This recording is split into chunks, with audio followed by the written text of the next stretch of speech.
Hello students, this is Abhishek Verma and welcome to our channel विद्यास थलीवाले sir.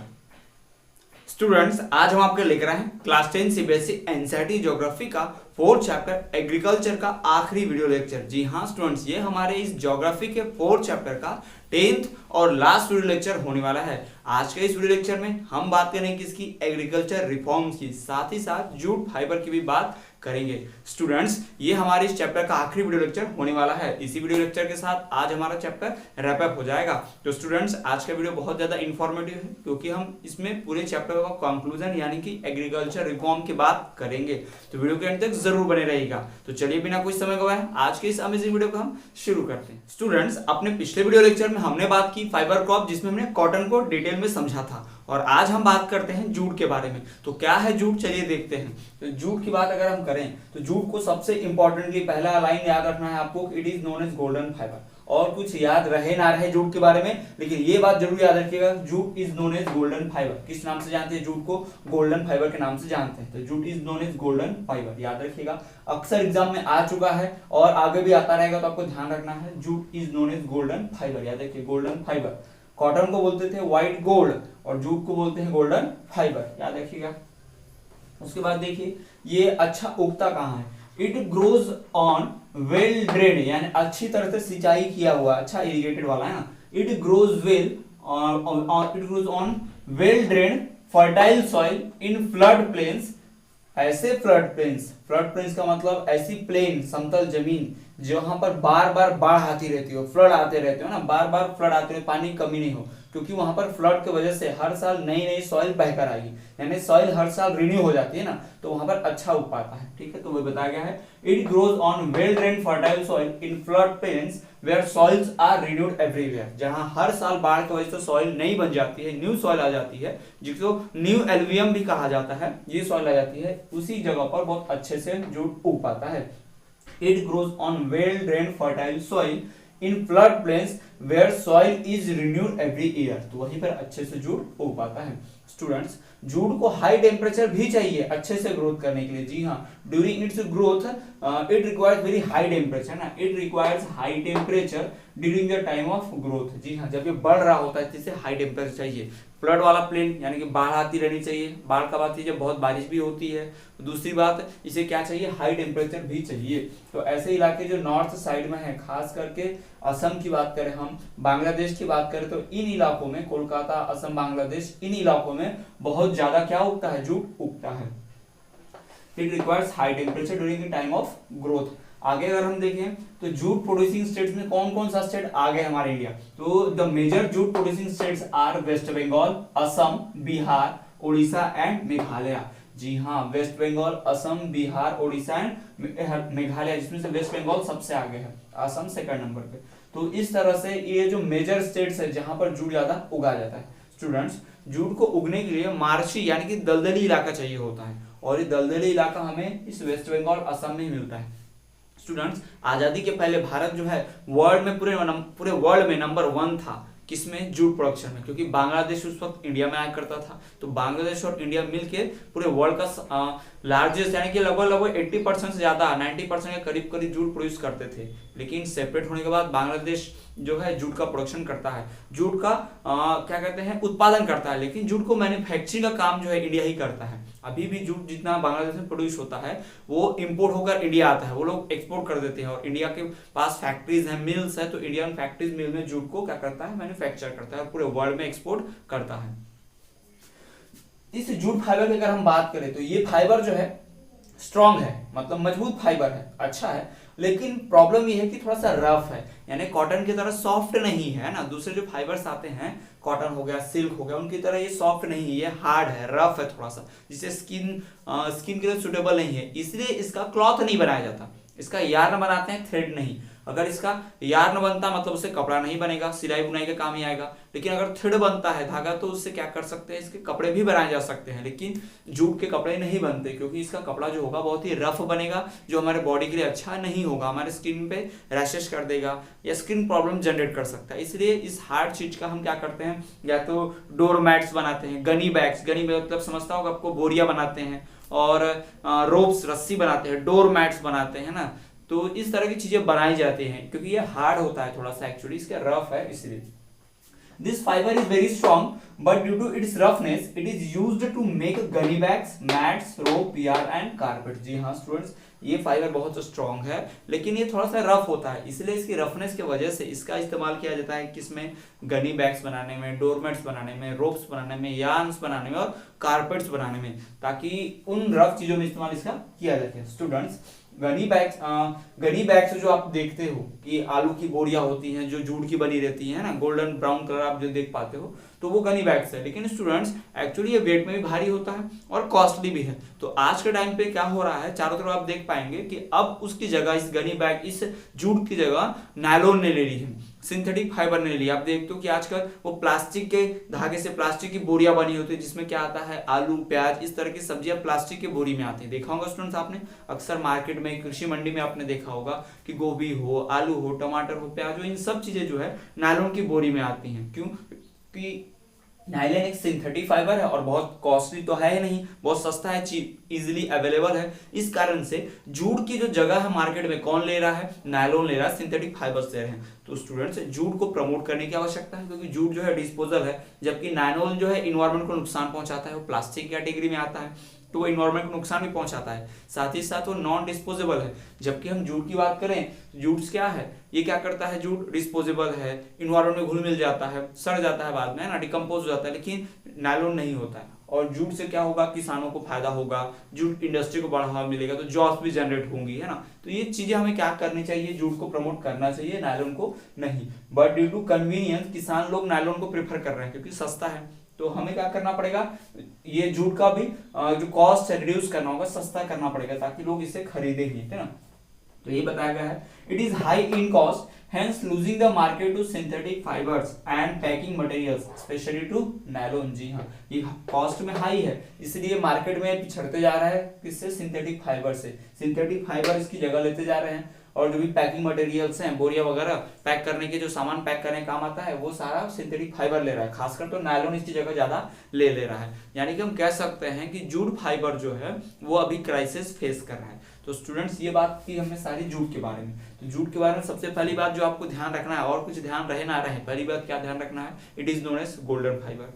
दूसरा, इसे उगाने के लिए कौन सा एरिया चाहिए, well drained fertile flood plains चाहिए, जो जहां पर सॉइल जो हर साल रिन्यू हो जाती हो, और इसे हाई टेम्परेचर भी चाहिए अच्छा ग्रोथ के लिए। चौथी बात, किन इलाकों में अच्छा उगता है, तो वेस्ट बंगाल, असम, बिहार, उड़ीसा एंड मेघालय।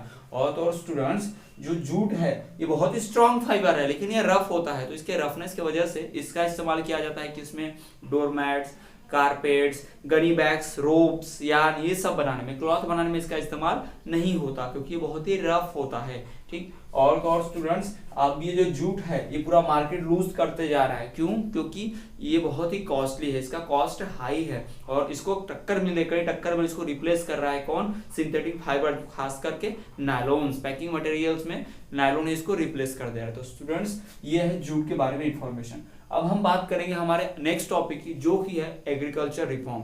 खेती को कैसे बदलना है, उसे चेंज कैसे करना है, मतलब उसमें जो कमियां हैं, जो गलतियां हैं, जैसे हमने अभी यहाँ देखी, और कुछ किसानों को जो प्रॉब्लम्स आती है, उन कमियों को कैसे हम दूर करेंगे, कैसे एग्रीकल्चर रिफॉर्म करेंगे इंडिया में, ताकि इंडिया जो सेकंड रैंक पे, फोर्थ रैंक पे, थर्ड रैंक पे है हर चीजों को प्रोडक्शन में, कि हम इंडिया को नंबर 1 बजा सके, यानी इंडिया को नंबर 1 पोजीशन पर ला सकें, कैसे वो रिफॉर्म करना है। तो चलिए देखते हैं हम एग्रीकल्चर रिफॉर्म्स। स्टूडेंट्स, अभी तक हमने जितना भी चैप्टर पढ़ा, उस चैप्टर हमने ये देखा कि इंडिया जो है वेरियस क्रॉप्स के प्रोडक्शन में कहीं पर सेकंड रैंक आता है, कहीं पर थर्ड, कहीं पर फोर्थ, और इवन कई चीजों में तो रैंक ही नहीं है इंडिया का, जिससे पता ये चलता कि हमारा एग्रीकल्चर कहीं ना कहीं लैग कर रहा है, यानी कि कहीं ना कहीं हमारे एग्रीकल्चर में क्या है, कमी है। तो हमें वो कमी दूर करने के लिए एग्रीकल्चर रिफॉर्म करना ही होगा। तो क्या होता है एग्रीकल्चर रिफॉर्म, कैसे किया जाता है, और क्यों आवश्यकता है एग्रीकल्चर रिफॉर्म की, चलिए हम देखते हैं। स्टूडेंट्स, जैसा कि आपको पता है कि इंडिया में लैंड का कंटिन्यूअस यूज चल रहा है विदाउट एनी इंप्रूवमेंट। जी हाँ, इंडिया में लैंड का जो यूज है ना, सेम लैंड का यूज हम कंटिन्यूअस करते आ रहे हैं सालों से, और कोई भी नया इंप्रूवमेंट, कोई भी नई टेक्निक या उसमें नया चेंजेस नहीं किया है, जिसका रिजल्ट क्या निकला, hurdle in pace of agriculture development, जिससे एग्रीकल्चर डेवलपमेंट जो रुक सा गया उसमें रुकावट सी आ गई।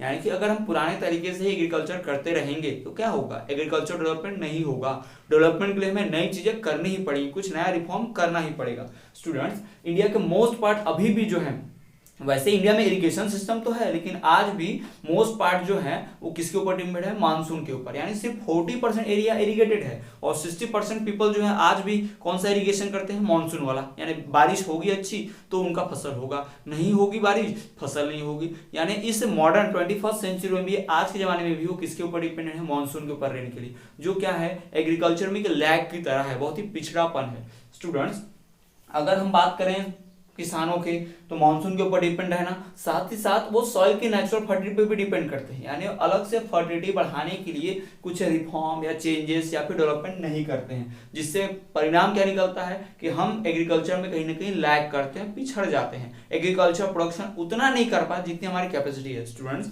हम इंडियंस एग्रीकल्चर करने की, हम इंडियंस के एग्रीकल्चर करने की, हमारे एग्रीकल्चर में इतनी कैपेसिटी है कि हम पूरे वर्ल्ड को फीड कर सके। यानी न सिर्फ पूरे इंडिया को बल्कि पूरी दुनिया के दूसरे देशों को भी खिला सके, हम इतना कैपेसिटी है। लेकिन हमारे lack of resources, lack of technology और एग्रीकल्चर रिफॉर्म न कर पाने के कारण हम पिछड़े हुए हैं, ऐसा हम करने में असमर्थ हैं। स्टूडेंट्स, 90% इंडियन पॉपुलेशन जो किसके ऊपर डिपेंड है, एग्रीकल्चर के ऊपर। आज भी 90% से ज्यादा जो हमारे जनसंख्या है, हमारे देश की जो जनता है, वो डायरेक्टली या इनडायरेक्टली किसके ऊपर डिपेंड है, एग्रीकल्चर के ऊपर डिपेंड है। तो हमें एग्रीकल्चर रिफॉर्म करना ही होगा, वरना क्या होगा, एग्रीकल्चर रिफॉर्म नहीं करेंगे तो जो 90% लोग पॉपुलेशन जो एग्रीकल्चर पर डिपेंड है वो भूखे मरेंगे, या उनको नुकसान होगा, जॉब की कमी होगी, पैसे की कमी होगी, नुकसान होगा। ठीक, hence agriculture reform are necessary. तो कहानी कुछ ऐसी है कि एग्रीकल्चर रिफॉर्म क्यों करना है, क्योंकि हमारी कंट्री में क्या है, कंटिन्यूअस यूज होता रहा है लैंड का बिना किसी इंप्रूवमेंट के, जिससे लैंड का डेवलपमेंट जो है ना, एग्रीकल्चर का जो डेवलपमेंट है वो रुक गया है ना, hurdling pace of agriculture development के रास्ते में रुकावट आ गई है। आज भी इंडिया में 90% बात कर रहे हैं, मोस्ट ऑफ द पॉपुलेशन जो एग्रीकल्चर वाली, वो एग्रीकल्चर के लिए मॉनसून और नेचुरल फर्टिलिटी पर डिपेंड करती है, जो क्या है कहीं ना कहीं एक कमी हमारे एग्रीकल्चर सिस्टम में। इसलिए हमें इसको दूर करना ही होगा, क्योंकि 90% लोग इंडिया में एग्रीकल्चर के ऊपर डिपेंड है, और उन 90% लोगों को अच्छा बनाने के लिए, उनका वर्क, उनकी फाइनेंशियल कंडीशन, इकोनॉमिक कंडीशन अच्छी बनाने के लिए हमें एग्रीकल्चर डेवलपमेंट करना ही होगा। स्टूडेंट्स, एग्रीकल्चर रिफॉर्म जो है, मतलब एग्रीकल्चर में चेंज करना, एग्रीकल्चर रिफॉर्म किया जा सकता है 4 मेथड से, है ना, 4 मेथड से, टेक्निक से एग्रीकल्चर रिफॉर्म किया जाता है। Institutional reforms, technological reforms, land development programme और कुछ अदर रिफॉर्म्स। अगर हम बात करें इंस्टीट्यूशनल रिफॉर्म्स की स्टूडेंट, तो इंस्टीट्यूशनल रिफॉर्म का मतलब क्या, कुछ ऐसा रिफॉर्म करना जैसे कि न्यू लॉज लाना, एग्रीकल्चर के नए लॉ लाना, जिससे लैंड को क्या किया जा सके, जैसे कि चकबंदी जैसी प्रोसेस लागू हुई थी, लैंड का कलेक्टिवाइजेशन करना, है ना, जमींदारी जैसे सिस्टम को बैन करना। फिर टेक्नोलॉजिकल रिफॉर्म्स में क्या स्टूडेंट्स, लॉ तो बन गए, इंस्टीट्यूट बन गए जो लॉ नए नए थे, यानी लॉ बना दिए गए एग्रीकल्चर को डेवलप करने के, लेकिन वो लॉ लागू नहीं हो पा रहे थे। क्यों? क्योंकि लॉ न्यू थे और टेक्नोलॉजी पुरानी थी। तो पुरानी टेक्नोलॉजी के साथ हम न्यू लॉज नहीं लगा सकते, एग्रीकल्चर रिफॉर्म कर ही नहीं सकते। इसलिए कुछ ना कुछ टेक्नोलॉजिकल रिफॉर्म करने की आवश्यकता थी, नए लॉज बनाने की आवश्यकता थी, उन नए लॉज को इस तरह से सही ढंग से इनेक्ट करने की आवश्यकता थी। और तो स्टूडेंट्स, हमें कुछ लैंड डेवलपमेंट प्रोग्राम भी चलाने थे। लैंड डेवलपमेंट प्रोग्राम कैसे, जैसे कि लैंड को डेवलप करने के लिए किसानों को फंड देना, पैसा देना। इसके लिए क्या किया जा सकता है, ग्रामीण बैंक, नेशनल बैंक, इस तरह के बैंकों का डेवलपमेंट इस्टेब्लिशमेंट करना। और अदर रिफॉर्म्स में क्या कर सकते हैं हम, किसानों को इनडायरेक्टली या डायरेक्टली हेल्प कर सकते हैं, जैसे किसानों को किसान क्रेडिट कार्ड KCC देना, साथ ही साथ उन्हें मुआवजा देना, इंश्योरेंस कराना उनके फसल का खराब होता है। तो इस तरह की चीजें हम कर सकते हैं एग्रीकल्चर रिफॉर्म में। स्टूडेंट्स, ये जो 4 टाइप के एग्रीकल्चर रिफॉर्म है, इन्हें हम डिटेल में स्टडी करेंगे कि क्या होते हैं और कैसे किया जाते हैं। तो चलिए देखते हैं एग्रीकल्चर रिफॉर्म्स। एग्रीकल्चर रिफॉर्म में हमने बात की टेक्नोलॉजिकल रिफॉर्म्स की, इंस्टीट्यूशनल रिफॉर्म्स की, लैंड डेवलपमेंट प्रोग्राम की और कुछ अदर रिफॉर्म्स की।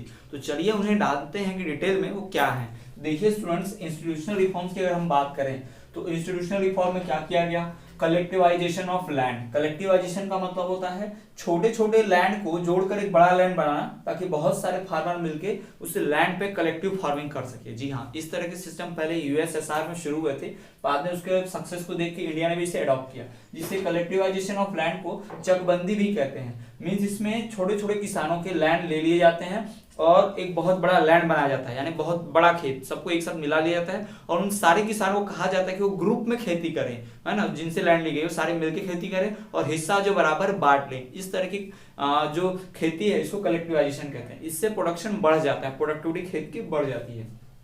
डेवलपमेंट ऑफ कोऑपरेटिव सोसाइटीज, यानी सहायता समूह जो होते हैं, स्वयं सहायता समूह है, सेल्फ हेल्प ग्रुप होते हैं, कोऑपरेटिव सोसाइटीज होती हैं जो उन्हें सब कुछ मैनेज करने में मदद करते हैं किसानों को। और अबॉलिशन ऑफ जमींदारी सिस्टम, जी हाँ, ये जमींदारी जैसे सिस्टम को क्या करना, अबॉलिश करना, क्योंकि जमींदार लोग किसानों को सताते थे, एक्सप्लॉयटेशन करते थे, उनसे जबरदस्ती बॉन्डेज लेबर बंधुआ मजदूरी कराते थे। तो इस सिस्टम को खत्म करना, ये सब किसमें आएगा, हमारे इंस्टीट्यूशनल रिफॉर्म्स में।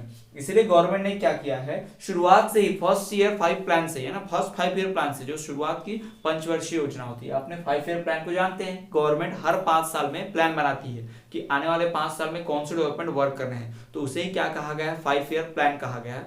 तो यही पंचवर्षीय योजना है, कौन करता है, गवर्नमेंट, ठीक है। और गवर्नमेंट का फोकस एग्रीकल्चर के ऊपर, इंस्टीट्यूशनल रिफॉर्म के ऊपर हर साल होता है, मतलब हर 5 ईयर प्लान में रहता ही रहता है, और हर साल के बजट में स्पेशल पैकेज भी आता है, पैसा भी मिलता है ये सब करने के लिए।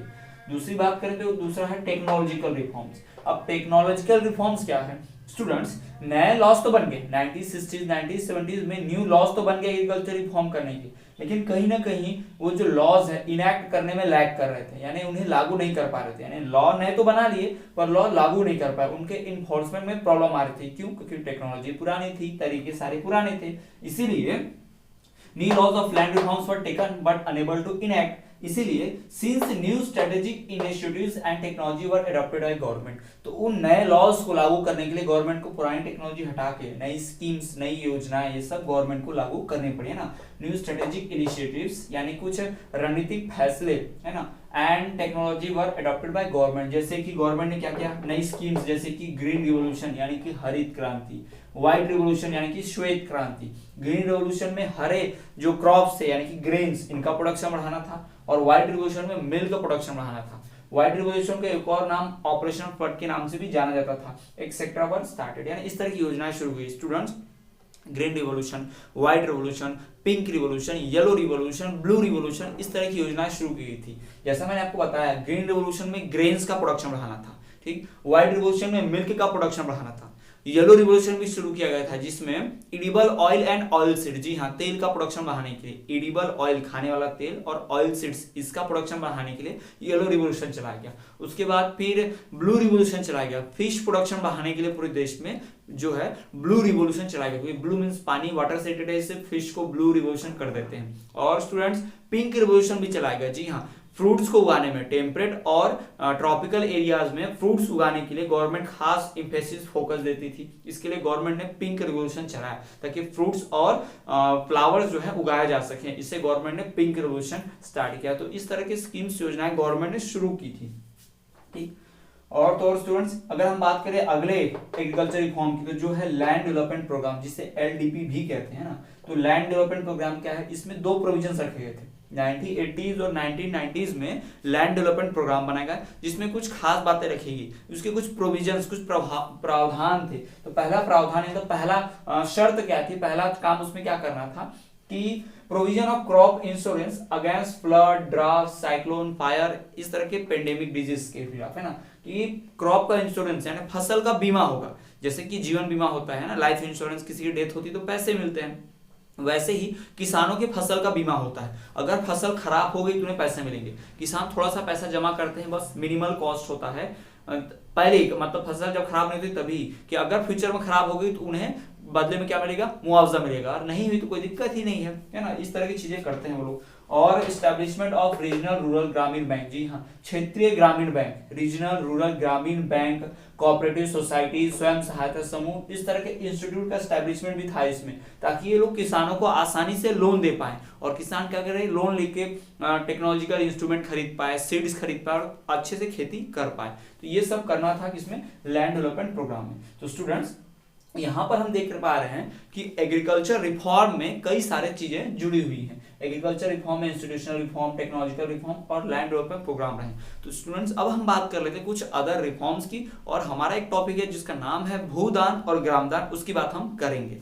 स्टूडेंट्स एग्रीकल्चर रिफॉर्म में टेक्नोलॉजिकल, इंस्टीट्यूशनल और लैंड डेवलपमेंट प्रोग्राम, इस तरह के रिफॉर्म्स की बात कर लेने के बाद अब हम बात करें कुछ अदर रिफॉर्म्स की। तो क्या है वो, चलिए देखते हैं। स्टूडेंट्स अदर रिफॉर्म्स में कुछ प्रोविजंस बनाए गए हैं। पहला था इसमें हर किसान को केसीसी यानी किसान क्रेडिट कार्ड प्रोवाइड करना। जी हाँ, केसीसी किसान क्रेडिट कार्ड, इस कार्ड के थ्रू किसान को लोन मिल जाता था आसानी से, ताकि उससे आसानी से और चिपर रेट्स पे क्या मिल जाए, लोन मिल जाए। कई बार जिसके पास केसीसी होता है गवर्नमेंट उनके कर्ज माफ भी कर देती है अक्सर, क्योंकि जो पॉलिटिकल पार्टीज है चुनाव में क्या करती है, प्रॉमिसेस करते हैं कि उनकी सरकार यहाँ पे किसानों का कर्ज माफ करेंगे, तो वो हेल्प पहुंचाने के लिए किसानों को। ठीक, इसमें पीएआईएस का स्कीम यानी पैस का स्कीम यानी पर्सनल एक्सीडेंट इंश्योरेंस स्कीम, इस तरह की योजना जिनके पास किसान क्रेडिट कार्ड है, ताकि अगर किसी फार्मर का एक्सीडेंट हो जाए, कुछ दुर्घटना हो जाए, बीमारी हो जाए, तो उसे पैसा मिल सके। तो ये तरह की रिफॉर्म्स भी किए गए थे।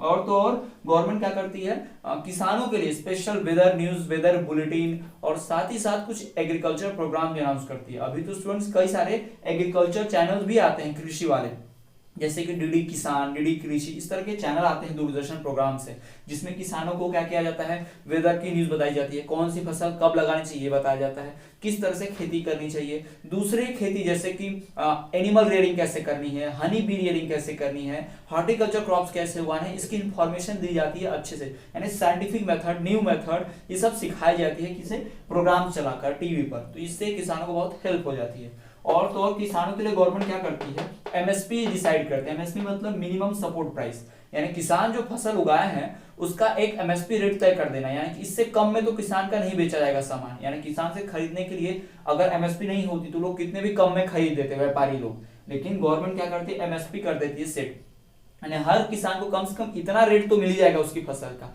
इससे क्या होगा, किसान को नुकसान तो नहीं होगा ना, क्योंकि गवर्नमेंट एमएसपी सेट करती है, उसी को देखकर जितना किसान का खर्चा आया हो और उसकी मेहनत लगी उसी को देख के एमएसपी सेट करती है। तो एमएसपी सेट करने से क्या होता है, बहुत से एग्रीकल्चर प्रोडक्ट्स का सही दाम मिल जाता है, जैसे कि पल्सेस, राइस, वीट, कॉटन, है ना, इस तरह की चीजों के एमएसपी गवर्नमेंट सेट करती है। तो ये तो सारी बात हो गई अदर रिफॉर्म्स की। स्टूडेंट्स एग्रीकल्चर रिफॉर्म करने के लिए, एग्रीकल्चर को और अच्छा बनाने के लिए कुछ पर्सनल इनिशिएटिव्स भी लिए गए हैं। तो वही पर्सनल इनिशिएटिव्स की बात हम करने वाले हैं। तो चलिए देखते हैं क्या है वो पर्सनल इनिशिएटिव्स। तो स्टूडेंट्स अब हम बात करें हमारे चैप्टर के इस आखिरी टॉपिक की, जो कि है भूदान ग्रामदान मूवमेंट, जिसे ब्लड रेस रिवॉल्यूशन भी कहा जाता है। जी हाँ, इस भूदान ग्रामदान मूवमेंट को ब्लड रेस रिवॉल्यूशन भी कहा जाता है। तो चलिए इसके बारे में जानते हैं। स्टूडेंट्स ये जो मूवमेंट है भूदान ग्रामदान, भूदान का मतलब भू मतलब लैंड, लैंड को डोनेट करना, ग्रामदान मींस विलेज को डोनेट करना। तो विलेज डोनेट करना आप थोड़ा सा आश्चर्य कर रहे होंगे, तो आपको हम आगे डिटेल में समझाते हैं। स्टूडेंट्स विनोबा भावे एक सोशल रिफॉर्मर थे। जी हाँ, आचार्य विनोबा भावे सोशल रिफॉर्मर थे, जो गांधी जी के आइडियाज को फॉलो करते थे, ठीक, उनसे इंस्पायर थे। तो उन्होंने ठान लिया था, मन में डिसाइड कर लिया था कि वो किसानों की प्रॉब्लम्स को सॉल्व करेंगे। इंडिया में जो फार्मर्स की प्रॉब्लम चल रही है उसे वो सॉल्व करेंगे। इसलिए उन्होंने क्या किया, पूरे वर्ल्ड बोलना, पूरे ऑल ओवर मतलब कंट्री में, खासकर तो अपने आसपास उनके रीजन में, जिस रीजन में वो रहते थे उस रीजन में उन्होंने अपील किया, लोगों से डिमांड की कि जिसके पास भी जरूरत से ज्यादा लैंड है, यानी जिसके पास ज्यादा लैंड है, वो क्या करे, लैंड डोनेट कर दे उन लोगों को जिनके पास जमीन नहीं है। यानी जो बड़े बड़े जमींदार, फार्मर्स है ना, वो लोग क्या करें, अपने पास की थोड़ी जमीन क्या करें, दान कर दे, किनके लिए, लैंडलेस लेबर्स के लिए। तो उनकी इस अपील का फायदा हुआ, उनकी इस अपील का आह्वान का फायदा हुआ। और सबसे पहले उनकी अपील पर श्री रामचंद्र रेड्डी ऐसे पर्सन थे जिन्होंने अपना लैंड डोनेट किया। जी हाँ, श्री रामचंद्र रेड्डी, उन्होंने अपना 80 एकड़ लैंड डोनेट कर दिया। और ये लैंड जो है लैंडलेस फार्मर्स के बीच, 80 लैंडलेस फार्मर्स के बीच क्या किया गया, इसको डिस्ट्रीब्यूट किया, यानी 80 लोगों को दिया गया, यानी 80 एकड़, यानी हर एक पर्सन को 1-1 एकड़ लैंड दिया। जिसके पास पहले कुछ भी लैंड नहीं था, उस श्री रामचंद्र रेड्डी जी ने उस लैंड को डोनेट किया, उनको लैंड मिला इन लोगों को। किसकी अपील पर, आचार्य विनोबा भावे जी के अपील पर। तो जब ये बात आचार्य विनोबा भावे को सक्सेसफुल लगी, उन्हें लगा कि बहुत अच्छा मीडियम हो सकता है फार्मर्स के प्रॉब्लम को सॉल्व करने का। तो उन्होंने क्या किया, पूरे इंडिया में घूम घूम कर डिसाइड कर लिया कि पूरे इंडिया में घूम घूम कर ये अपील करेंगे और लोगों से ये अपील करेंगे कि जिनके पास भी एक्स्ट्रा लैंड है वो क्या कर दें, लैंडलेस फार्मर्स को, विलेजर्स को डोनेट कर दे।